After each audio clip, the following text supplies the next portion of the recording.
5 or 6 seconds, wondering what's going to happen.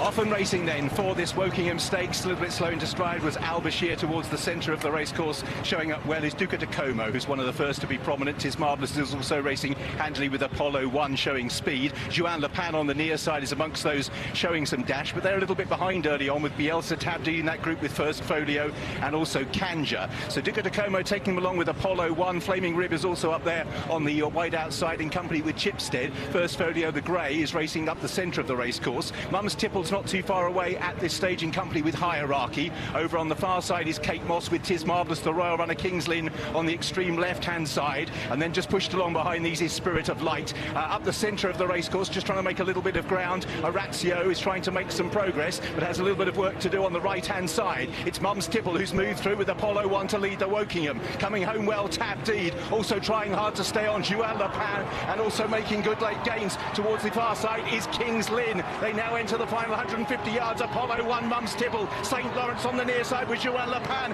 and it's St Lawrence who's got a narrow lead inside the last in the Wokingham from Apollo 1, and at the line it's St Lawrence. St Lawrence beat Apollo 1, Juan Lepan, Mum's Tipple. Next across the line was Fresh from Spangled Mac. Al Bashir, King's Lynn came home in round about 8th or 9th place.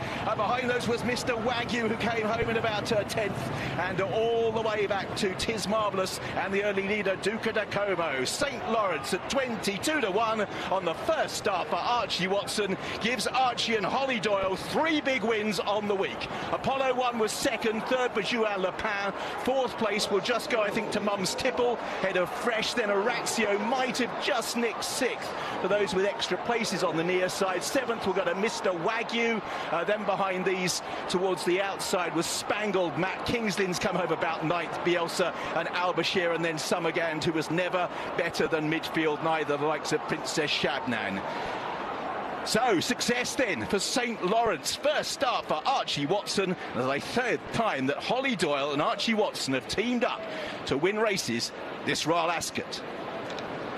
And that's 3. What a dynamic combination they've been. And Holly can't pull up St Lawrence, who's full of beans, having won the Wokingham in the colours of Mr Deere, with a trainer who's worked a miracle here.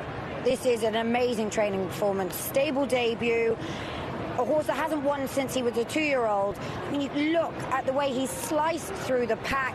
There was a really ferocious gallop on. Holly's been patient. She slipped through really nicely. The gaps came just when she wanted them to.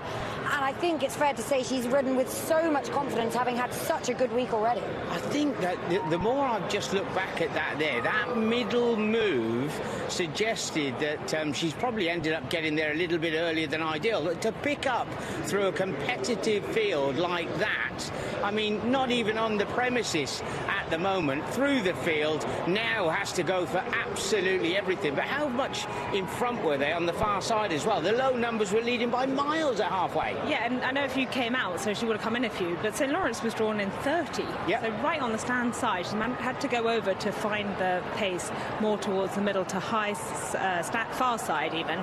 But Archie Watson has got a 25% strike rate with stable switchers, so horses coming from other people's yards into his. 25%, that's what, 1 in 4. What will he have done? What will he have done, do you think? I don't know. Anyone? Well, look, it's totally different, isn't it? Different gallops, change of scenery.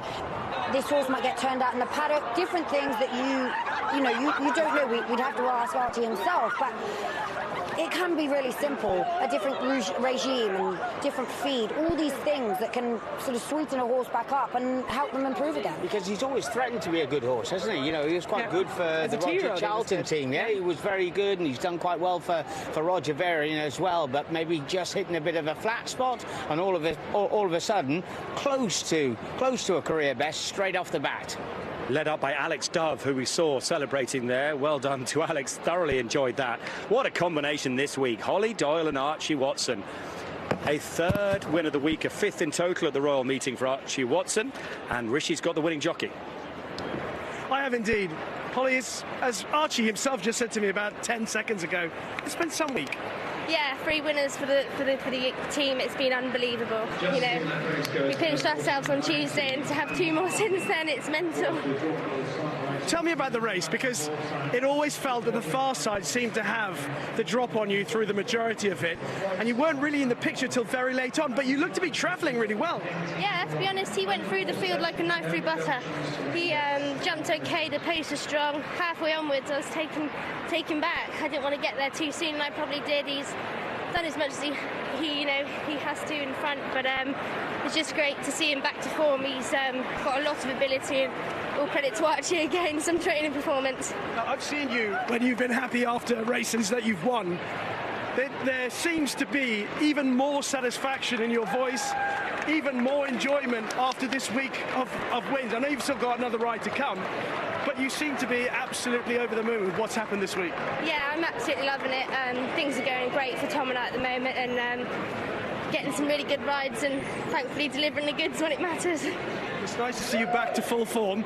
Alex, I just wanted to ask you about, so how long have you had St. Lawrence? He's not been the guy very long. This is our first run for us, and to be honest, he's just made the most of it, hasn't he? He's really put a good impression on us. And what's he like? He's a good horse at home, you know.